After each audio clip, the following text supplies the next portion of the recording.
Hey, everybody, welcome back to the Cali Current Podcast. You're locked into episode 21 That's 21 with your host, Grimace. and your host, Ish. Tonight, we're covering something that is, it's real, it hits real close to home, actually.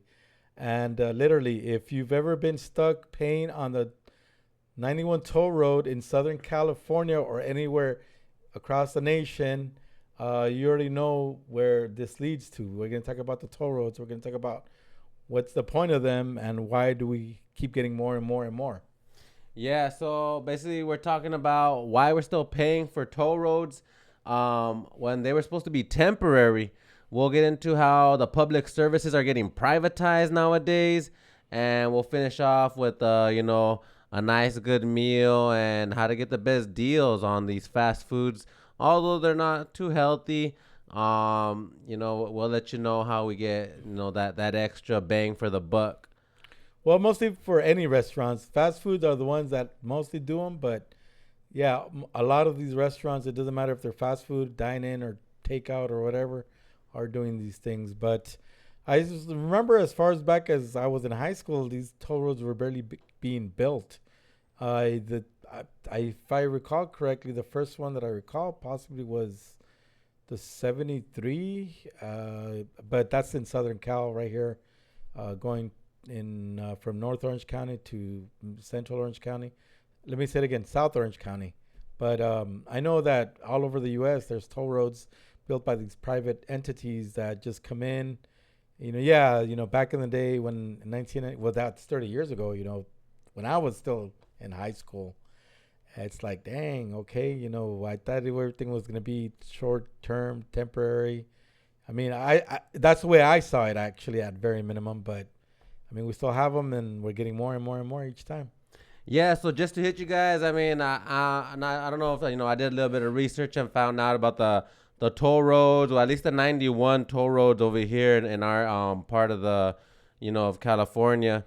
So the 91 express lanes, they were actually started in December 1995 as part of a public private partnership group, and it was under Assembly Bill 680, whatever technical jargon.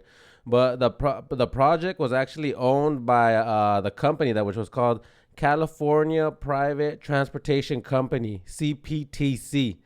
And it was a consortium including Kiwi, Granite Construction, and Coferute. So those were kind of like the main people that are kind of benefiting from all that. Like whoever made these deals, whichever politician that was part of the Assembly Bill 680. I guess I'm kind of assuming, but just from watching a bunch of movies and seeing history repeat itself, that those groups are the ones that were involved with the, I'm gonna say, kickbacks and insider deals, because that's usually what the stories usually entail. But anyways, originally, they were the ones that it was supposed to be um, funded by the toll roads, and then it was supposed to be free to free up the congestion once the toll roads paid for it. But apparently, the government and the privatization companies, they saw it was too much money to be made, and they didn't want to make it be free no more. So then there was an ownership transition in 2003. The Orange County Transportation Authority, OCTA, the ones that run the buses, they purchased that 91 express lanes from the CPTC for $207.5 million, dollars, bringing the lanes under public control. Yeah, so if you're in Southern Cal, or if I mean, even I've lived in Texas for what it's worth, and they have a lot of toll roads over there too. I'm sure they're all privatized and all. But here, just because, like, let's say in the morning, I would say 4 or 5 in the morning, and it gets really congested going from the IE, which is the Inland Empire, going down to Orange County. The road off the 91 that goes on that fast track lane or whatever, alone, it's like for I would say 10 mile stretch, 12 miles at the most. You'll be likely to pay $20, $21, give or take, especially between the 5 a.m. and about 8 a.m. That's how much they're charging right now just for a 12-mile stretch. I know the ones that are going from the 241, which are same, the county of Riverside, IE or whatever the case is, going towards let me say it again, South Orange County, the 241 and or the 261, you're more liable to pay about the same it's a little bit longer stretch, but it's about $18, just to use that type of, I guess, length, because it's getting very expensive, like everything else. And it's just getting out of hand. It's getting so crazy out of control that I get it. I see the point of it, but I think we sort of don't. In a way, it doesn't matter, because even if they were free, they'd still be congestion regardless. People use them, yes, but a lot of people rather just be in traffic than pay $18-20. Yeah, but the original purpose of its construction and everyone's agreement to allow the privatization company to build it was, okay, they'll sell the tolls, that way they could pay off the construction, of the privatization company to, make more lanes. Someone, hey, help the government make more lanes so the whole public could benefit from it. And then they just decided at the last minute, wait a minute, let's just make it like a luxury item. So now it's kind of just like, because even the prices change. Like, when there's a lot of traffic, high congestion, they jack up the prices. So it's like, if you want to use these lanes, you better be ready to pay top dollar.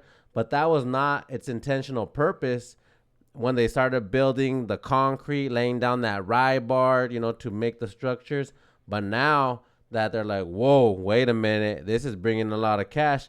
Now it's become a luxury item for those who got, who got deep pockets. If you got that Bitcoin money, you'll be riding with no traffic all day, versus where it was supposed to be like, something for the public, for everybody could enjoy.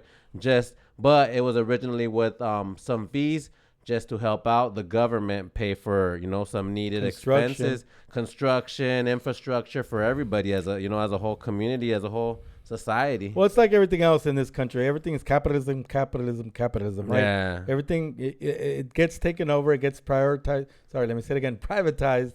And it's just, okay, well, it went by the wayward that, oh, well, now we're stuck.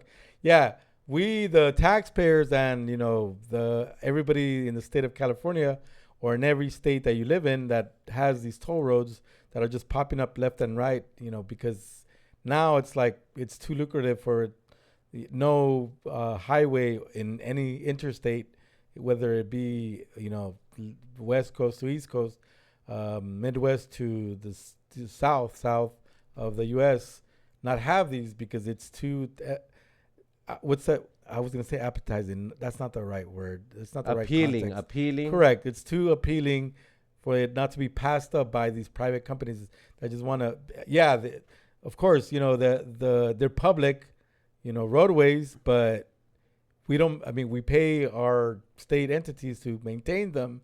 But now, since these private entities want to take over, it's like, well, we're screwed. We all we can do is grin and bear it.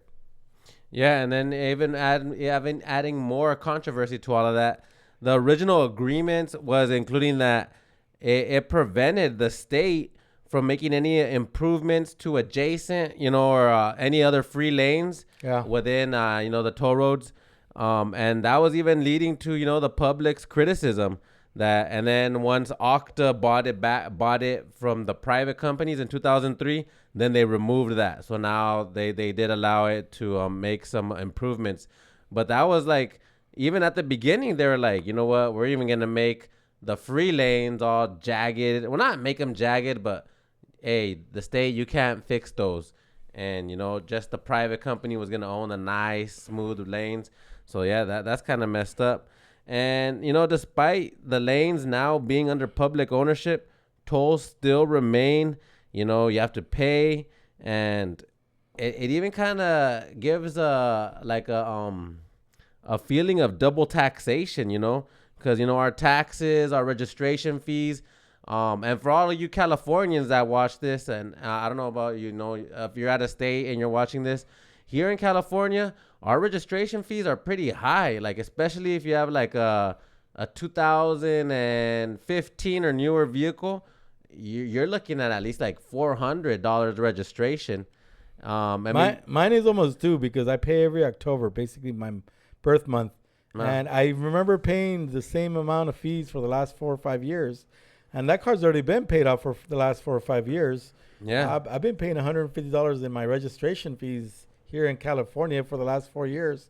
I mean, there's no break. There's no, it's going to go down because every year your car is more and more worthless or whatever the case may be. Not to say it like that, but not to put it lightly either, but it is devaluing every single year. And why am my registration fees the same every year? Yeah, and I mean, and they make it be like a luxury thing. I mean, I do admit it. I get on the toll roads to avoid traffic, but it's still like it still puts a little hit on my pocketbook. But Well, they're not mandatory. They're all yeah, it's voluntarily if you want to get on it and avoid traffic or well, not. for a certain amount of stretch. But it's like everywhere you go in Southern Cal, it doesn't matter.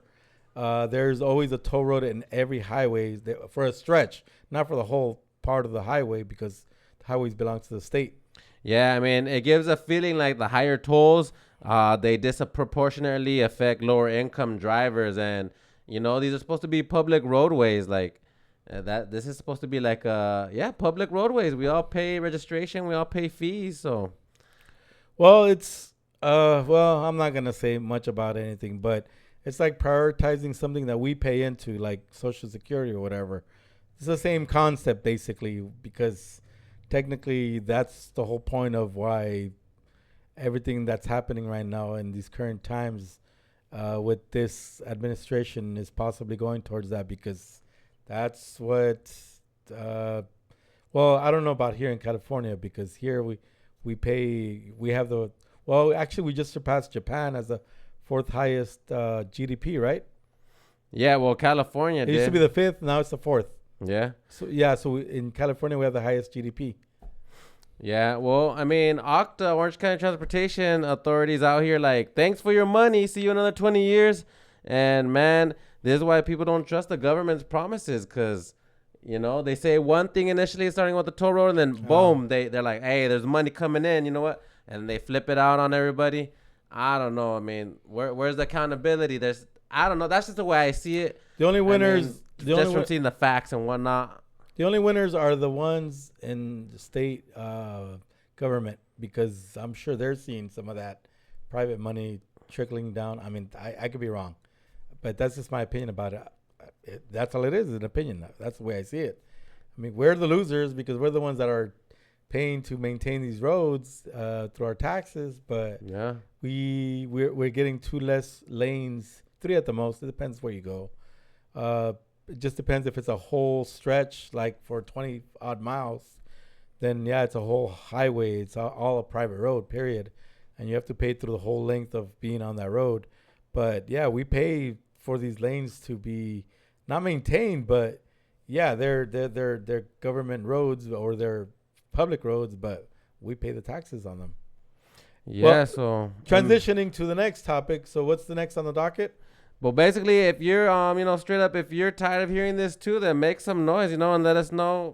If you're into that city council stuff, let them know too. Like, hit up OCTA, like, hey, it's our money. Like, quit playing with it, and share the money. Quit doing what privatizing it. Make it public again, and they just have to be maintained by the state and or by our tax dollars. Yeah, so it'll lead us to our second topic. It's not just the toll roads. This whole idea of taking things that used to be public and now letting private companies run them, like private prisons, chartered schools, and even fire departments in some of the wealthy neighborhoods.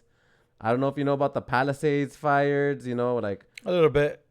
Yeah, a little bit, not too much. Yeah, during sad what happened. Yeah, but like during January, the whole ravaging fires in California, like people with money were just out there hiring like firefighting crews, and basically privatization right there of fire departments. Like you want to buy a little fire department squad and take care of any fancy If they're fires trying in to your save the neighborhood. house, more power to them. I hope that's what it went down to.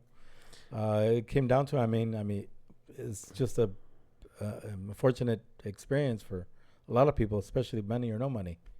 Yeah, I mean, I'm not to knock capitalism. I mean, yeah, not nothing for communism, nothing like that. But I mean, we should all have, for these public entities, like they should all have the ability to defend themselves from the fires, and not just like, oh, because you're wealthy, you're gonna be taken care of more. I guess I don't know. I mean, what's your take on that? Well, it's true. I mean, what can I say? I'm speechless, but it's just the case. It's reality. It's reality bites, especially if you've been right in the buttocks. But what can we do about it? We can't change the system. The system, it is what it is. I mean, we could try to fix it, but how long is that going to take if we try to even attempt to even go there? The way I see it, well, the wealthy get more perks for being wealthy, and the less fortunate get more screwed. That's the way I see it. It's just plain and simple politics, I guess, if that's how you want to put it. Yeah, I mean, I guess you could say, playing, the bad team's advocate, it does encourage people to give more of an effort to try to be a contributor to society. Yeah. Because I mean, versus say the stance on a wealthy person, or a person that's financially blessed. They probably say that they work hard for the money, as long as it wasn't inherited or nothing, that they work hard for their money, so they deserve more of those, more of that infrastructure. They prefer, they deserve more of a, less traffic, like on the toll roads example, versus somebody who's like, you know what, I'm just gonna be out here and collect government assistance. I'm not gonna really try to work. I'm just gonna try to, get by, work seasonal jobs maybe, and just, only work 7 months out of the year, seasonal Yeah. jobs, and collect, government assistance. So playing the other rich people's advocate, whatever. I mean, Devil's yeah, advocate. devil's advocate. Would you? I mean, I could see maybe they're trying to encourage that, trying to give them preferential treatment. But is that a good thing? Well, I mean, it's by nature. It's not by mistake. That's the case. Like I said, what could I say? The one percenters are gonna get more richer they if we go the way we're going right now, because that's why these billionaires have all these billions, and that's why the poor person has less money each time, or whatever the case may be. It just depends who's in office. I mean, I'm not trying to talk politics, but it's the way of the world. It's just how it is. I mean, yes, we're trying to be on what's current right now. I mean, whether we want to talk politics and religion or not, it's what's going on in California and what's currently going on. Well, since I said earlier that this is one of the biggest states for GDP, we just surpassed Japan. We have now the fourth highest economy in the entire world, and these just to give an example, these toll roads are being privatized because right now the stats show that over $100 billion of that money is being privatized here in the state of California and in Texas. Like I said, I lived in Texas, so I know there's a lot of toll roads over there too, and it's because it's lucrative. It's lucrative and very. It's hard. It's a hard bullet train to stop because it's already going full speed and nobody's gonna stop it at all. Yeah, according to Wikipedia, states like California and Texas lead the way in private toll road expansion. Expansion, Yeah. damn. That means more and more. That's crazy. I mean, I'm over here still a little salty. Once some older folks kind of schooled me on the toll roads, and they let me know, like, oh, back in the day, because back in '95, I was out there just watching Pokemon, and I was not really paying attention to the worldwide stuff, or this Yeah. economy stuff. But then once recently, some older folks schooled me on that, and I was like, you know what? That's crazy. Like, because they saw it happen right before their eyes. and now it's just being expanded, and that's kind of crazy. And then it even leads to being like a slippery slope, like the privatization of prisons. Like, I understand the government are saying that they can't spend on building prisons, but yet they're gonna allow private companies to make prisons What's been and profit. happening? It's been happening already. Yeah. I mean, there, like I said, it's just disparaging the amount of how these private corporations can just come in and they will throw money at the issue, and we can't do anything about it because our tax dollars are basically worth nothing, according to them. They want to make money hand over fist, but it's just a sad reality, and I don't know what else to say. I try not to look at the world like that or negatively or whatever the case may be. But it is what it is. Hopefully, we can change the system one day. Maybe it will happen, but I'm not very optimistic in that front. Okay, so now taking the other side on it, you're talking about changing the system. I mean, hey, unless we all unite, it's gonna be really hard for a small Yeah. group or small individuals to change the system. Yeah. So now there's the other option. If you can't beat it, are you gonna join it? No. I mean, not to throw Michael Jordan under the bus, but Michael Jordan um, does invest in these private prison companies and get profits from imprisonating people that are in prison. Well, I've said it on the last podcast, I believe, where it's like the billionaires want more money. It's like, oh, it's not enough. It's never enough. I'm like, when is it going to be enough? It's never going to be enough, especially for somebody like him, because he's always going to want more and more and more.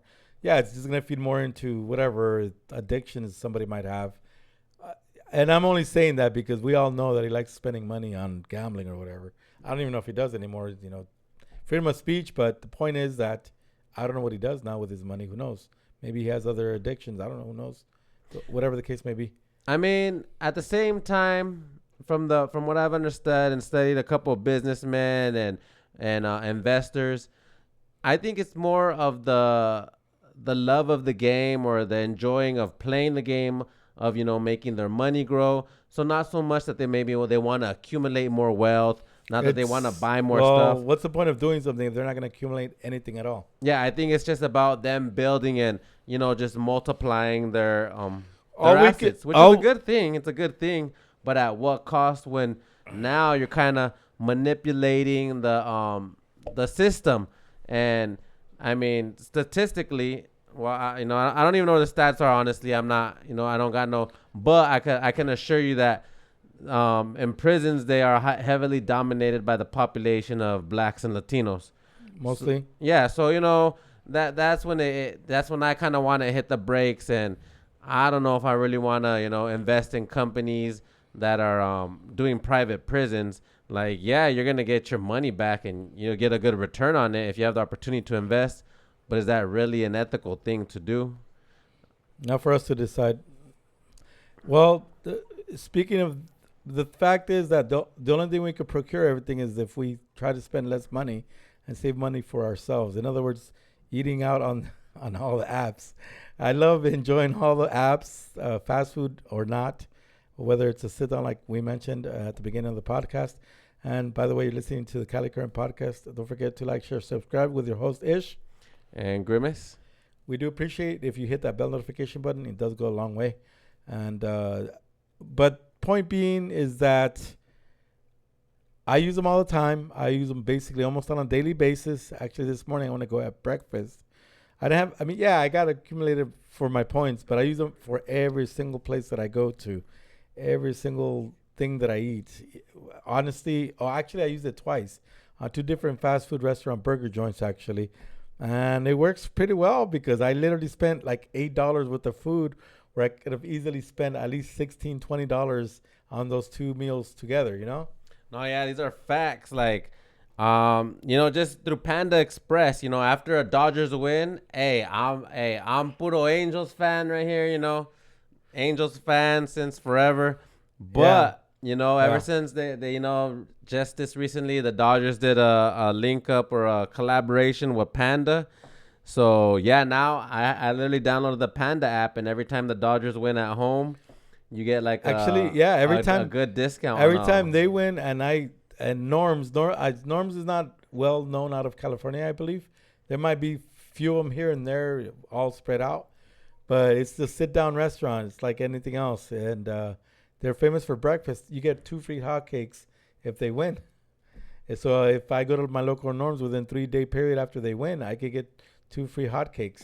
Would it be the same day or next day? No, Panda, within 3 days. Within 3 days. Oh, that's not, Panda does it the next day. Okay. So I mean, I don't. Sometimes I do follow the Dodger app at my lunchtime. I mean, the Panda app. On my lunchtime, if I'm feeling Panda, I say, hey, let me check ESPN or the Dodgers website. Did they get the W at home the previous day? And if the Angels and the Dodgers win, and you go to your local Golden Arches, you already know what that is, and you can get free. I think a free 4-piece or a 6-piece, something like that, one or the other. There's a lot of promotions. These apps are awesome. I use them, for, like I said, for every single fast food that I eat. I use them. Doesn't matter what it is. Some places don't have them, unfortunately. A few, restaurants that are popular, that are famous, that are either fast food or not. It just depends what you like. I'm sure you'll find your liking to whatever restaurant you might go to, but the apps really they're amazing. They're awesome. We can't basically live without them anymore. I'm talking about as a society, because we depend on them to save a little bit of money, even though the food might be a little bit lesser quality, but hey, it saves me money. Look, here's a good idea. We're talking about surviving and depending on these apps for the budgets and details, right? Yeah. And we as a people, as a human society, we got to come collectively as a group. So what we should do is some sort of thing where, like, okay, we all subscribe to. Let's start at the local area. Okay, as a whole city. Take for instance the city I'm from, Santa Ana. Let's say, hey, you know what? We're all working on a budget plan. We're trying to minimize, I don't know, water consumption, because during the time they're like, flex your power, turn off the lights, or reduce your water usage. So if like maybe we all as a collective city meet our water goals. Hey, you know what? Congratulations, cities. We residents, we won. We did a good thing. Now everyone's gonna get like a free toll road usage when you want to go on the toll road, or some sort of benefit and incentive, so everybody could come as a collective together, such as on those free food apps. That'd be a nice thing to make everybody work as a collective group. That'd be a good That sounds like a thing. good idea, but Sure. are the private entities going to go for it? That's the real problem. Oh yeah, that too. It's like we go back to the same. It's redundant. The private entities, if they come along for the ride or whatever, or the big corporations, they don't want to come along for the ride because their bottom line is the bottom dollar. Actually, that's the way I see it. But then also another thing on these food apps is I think the reason why they do this is to collect a lot of data on us. Yeah, I mean, that's true. All the biggest companies that are really successful, like Amazon, Facebook, Instagram, it's not so. I mean, yeah, it's part of the advertisements, but a lot of the things they do is they sell the data about us. I don't know if you guys know about that, but Yeah, they sell the data, like when you everybody put your does. birthday, Everybody does. your age, and this and that. So the same thing with those apps. Like, we're ordering food, and they're just trying to see, like, oh, what kind of food does he like? What are they eating around here? Yeah. And then they sell it out. So Everybody understands that they take the data and they use your mic, even though without your permission, or not your camera, but your mic. They listen to what you're saying, and they're gonna market something towards whatever you were speaking about, because your phone is listening. I'm not being paranoid. It's the truth. I've said so many things. Oh yeah. And sort of things came true after the fact, because they're taking everything. They're taking things down. They're remembering everything. They're making sure that if you have an idea, they're gonna take advantage of it. No, yeah. Just on Easter, I was with my family and cousins, and we're just talking about steakhouses like Fogo de Chao. Next thing you know, not even 5 minutes later, I'm scrolling on Instagram and I'm getting advertisements for that restaurant. I was like, whoa, that's fast. They're targeting you. They're not marketing towards you. They're targeting you, period. So that's just how it is. It's not paranoia. It's the simple truth. Well, thank you very much for being here at the Cali Current Podcast with your host, Ish. And Grimace. And is there anything else you want to close with? I just want to say, whoa, I mean, by the time I get a free taco or burrito on any of those apps or cheeseburger, they already know my shoe size.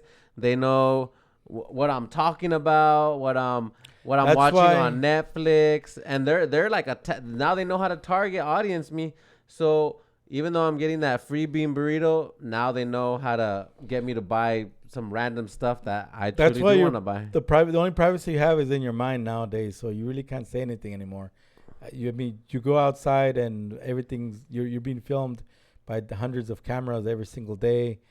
I'm sure there's possibly the Wi-Fi. They say that the Wi-Fi is also another tool that they're using to keep track of everybody, of your location at least, however that works. So who knows?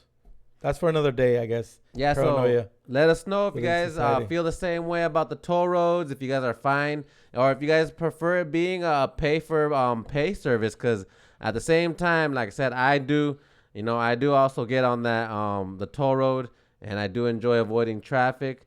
But I mean, maybe you guys don't like it, maybe you do. Let us know what you guys think. Yeah, and if you think we're crazy about the apps, also let us know. We might believe you for once. Thank you very much for being here for the Cali Current podcast, and we hope to see you on the next one. Take Stay care, smart, everybody. stay sharp, and stay Cali current. And stay blessed. Take care. Peace out.